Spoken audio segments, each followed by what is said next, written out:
రాష్ట్ర వ్యాప్తంగా బీసీ బంద్ కొనసాగుతోంది. కరీంనగర్ జిల్లాలో అఖిలపక్షం ఆధ్వర్యంలో కాంగ్రెస్ నాయకులు, కార్యకర్తలు ఉదయం నుంచే రోడ్లపైకొచ్చి బంద్ కి మద్దతు తెలుపుతున్నారు.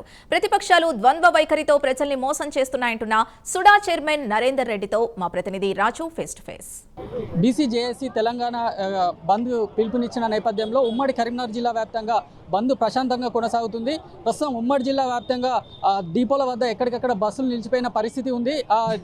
కరీంనగర్ ప్రాంతంలో అఖిలపక్షం ఆధ్వర్యంలో కాంగ్రెస్ నాయకులు కావచ్చు, ఇటు సిపిఎం నాయకులు కావచ్చు, అందరూ నాయకులు ఇటు ధర్నాలో అయితే పాల్గొంటున్నారు. ప్రస్తుతం మనతో పాటు సుడా చైర్మన్ నరేందర్ రెడ్డి గారు ఉన్నారు. వారిని అడిగి ఈ బీసీ బంద్ గురించి మరిన్ని వివరాలు తెలుసుకుందాం.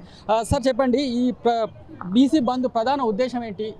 ఇప్పుడు కామారెడ్డి డిక్లరేషన్ ద్వారా ఆ రోజు రాహుల్ గాంధీ గారి సమక్షంలో రాహుల్ గాంధీ గారి చేత స్పష్టంగా కాంగ్రెస్ పార్టీ రాష్ట్రంలో అధికారం వచ్చిన తర్వాత 42% బిల్లు అమలుపరుస్తామని చెప్పి మాట ఇచ్చినాం. ఇచ్చిన మాట ప్రకారం ముఖ్యమంత్రి రేవంత్ రెడ్డి గారి నాయకత్వంలో, పిసిసి అధ్యక్షులు మహేష్ కుమార్ గౌడ్ గారి నేతృత్వంలో ఖచ్చితంగా అమలు పరచాలనే చిత్తశుద్ధితోటి ఈ రాష్ట్ర ప్రభుత్వం చేయాల్సిన ప్రక్రియ అంతా కూడా పూర్తి చేసింది. శాసనసభలో బిల్లు ప్రవేశపెట్టినాం. అన్ని రకాలుగా ఈ రాష్ట్ర ప్రభుత్వ ప్రక్రియ పూర్తి చేసినాం. గవర్నర్ పంపించినాం. గవర్నర్ గారు దాన్ని తొక్కిపెట్టిండ్రు. అదేవిధంగా రాష్ట్రపతి ద్వారా మరి దీని మీద మరి స్పష్టత తీసుకుందామని చెప్పి అపాయింట్మెంట్ కావాలంటే మోకాలు అడుగుతా ఉన్నది భారతీయ జనతా పార్టీ. కేంద్రంలో చట్టం చేయడానికి మోకాలు అడుగుతా ఉంది. కాబట్టి భారతీయ జనతా పార్టీ వైఖరికి నిరసనగా శాసనసభలో భారతీయ జనతా పార్టీ శాసనసభ్యులు మద్దతు ప్రకటించారు. ఇవాళ మళ్ళీ దానిలో లొసుగులు ఉన్నాయని చెప్పి తప్పించుకునే ప్రయత్నం చేస్తూ ఉన్నారు. ఆనాడు నిజంగానే మీరు ఎందుకు మాట్లాడలేని చెప్పి అడుగుతా ఉన్నాం. బీసీల యొక్క రిజర్వేషన్పై బీసీలకు జరిగే లాభం విషయంలో లొసుగులు ఏముంటాయి? అన్ని రకాలుగా వాళ్ళకి లాభం చేయాలని ప్రభుత్వం చిత్తశుద్ధం ముందుకెళ్తూ ఉంది. కాబట్టి భారతీయ జనతా పార్టీ చేస్తున్నటువంటి మోసం, భారతీయ జనతా పార్టీ చేస్తున్నటువంటి కుటిల రాజకీయం, బీసీల పట్ల మొసలి కన్నీరు కారుస్తూ ఇలా మళ్ళీ సిగ్గు లేకుండా ఇలా మేము మద్దతు ప్రకటిస్తామని చెప్తా ఉన్నారు. బాల్ మీ కోర్టులో ఉంది. మీరే దాన్ని చేయాల్సినటువంటి బాధ్యత ఉంది. మీరు అది చేయకుండా మరి రోడ్డు మీద ధర్నా చేసి మీ వైఖరికి నిరసనగా ఇలా బంద్ చేస్తూ ఉంటే మీరు ఎవరికి మద్దతు ప్రకటిస్తారని చెప్పి అడుగుతా ఉన్నాం. బంద్ తర్వాత కాంగ్రెస్ పార్టీ కార్యాచరణ ఎలా ఉండబోతుంది? ఇప్పుడు ఖచ్చితంగా ఈ ఒక్కరోజుతోటి ఇది పోదు. వాళ్ళ యొక్క నిజస్వరూపాన్ని ప్రజల ముందు నిలబెడుతూనే ఉంటాం. ఖచ్చితంగా ప్రజల ముందు నిలదీస్తూనే ఉంటాం. ఈ పోరాటం 42% రిజర్వేషన్ అమలయ్యేంత వరకు కాంగ్రెస్ పార్టీ పోరాటం చేస్తూనే ఉంటుంది. వారి యొక్క వైఖరిని ప్రజల ముందు తెలియజేస్తూనే ఉంటుంది. భారతీయ జనతా పార్టీని దోషిగా నిలబెడతాం. వారు ఇప్పటికైనా కూడా దీని మీద చిత్తశుద్ధితోటి దీన్ని చట్టం చేసే విషయంలో వారి యొక్క చిత్తశుద్ధి ప్రదర్శించమనండి, మేము ఊరుకుంటాం. లేకపోతే ఎట్టి పరిస్థితుల్లో ఊరుకునే లేదు. భారతీయ జనతా పార్టీని ప్రజల ముందు రాష్ట్రంలో దోషిగా నిలబెడతాం. తప్పకుండా రాబోయే రోజుల్లో ప్రజలే చూసుకుంటారు.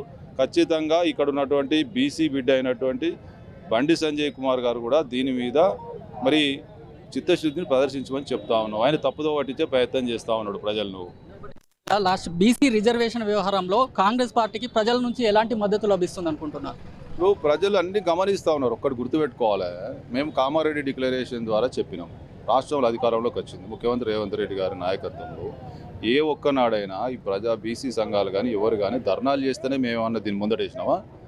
ఎవరు అడగకున్నా మా చిత్తశుద్ధి, మేము ప్రజలకు ఇచ్చిన మాట ప్రకారం మా చిత్తశుద్ధిని ప్రదర్శిస్తూ ఉన్నాం. ప్రజలన్నీ గమనిస్తూ ఉన్నారు. ఇదే వాళ్ళు ధర్నా చేస్తానో, ఎవరు అడుగుతానో, లేకపోతే వచ్చి మీరు ఇచ్చిన మరి మాటని ఎందుకు అమలు పరుస్తలేరని చెప్పి ఎవరు గట్టిగా మాట్లాడలే, ఎవరు గట్టిగా దీన్ని నిలదీయలే. మేము ప్రజలకు ఇచ్చిన మాటను నిలబెట్టుకోవడం కోసం మా చిత్తశుద్ధిని ప్రదర్శించినాం. ఇప్పుడు ఇలా బీజేపీ కేంద్రంలో కాంగ్రెస్ అధికారం అంటే ఈ పార్టీకి అది ఎప్పుడో చట్టం అయిపోతుండే, బిల్లు ఆమోదం అవుతుండే. కేంద్రంలో భారతీయ జనతా పార్టీ అధికారం ఉంది. కాబట్టి మేము చేయాల్సిన ప్రక్రియ అంతా చిత్తశుద్ధితో పూర్తి చేసాం. మీరు చేయాల్సిన ప్రక్రియ పూర్తి చేయకుండా ఇలా ప్రజలను మోసం చేస్తూ ఉన్నారు. కాబట్టి ఇలా భారతీయ జనతా పార్టీ చేయాల్సింది చేస్తే బీసీలకు న్యాయం జరుగుతుంది. కానీ భారతీయ జనతా పార్టీ మోకాళ్ళు అడ్డుతూ ఉంది. ఇలా మోకాళ్ళు అడ్డుకుంటూ మళ్ళీ బంద్కు మేము మద్దతు ప్రకటిస్తామంటే ప్రజలేం తెలివి తక్కువలు కాదు. ప్రజలు అన్నీ గమనిస్తూ ఉన్నారు. మీ యొక్క వైఖరిని స్పష్టంగా చూస్తూ ఉన్నారు. మీకు కర్ర కాల్చి వాత పెట్టడం ఖాయమని చెప్పి చెప్తా ఉన్నారు. అంటే ప్రజలకు ఇచ్చిన హామీల విషయంలో కాంగ్రెస్ పార్టీ చిత్తశుద్ధితోనే ఉంది. ఖచ్చితంగా బీసీ బిల్లు వ్యవహారంలో కాంగ్రెస్ పార్టీ తదుపరి కార్యాచరణ కూడా ప్రకటించి పోరాడుతుంది అంటూ కూడా నరేందర్ రెడ్డి చెప్తున్నారు. ఇది కరీంనగర్ నుంచి పరిస్థితి. కెమెరామెన్ అరుణ్తో రాజు, ప్రైమ్ 9 కరీంనగర్ నుంచి.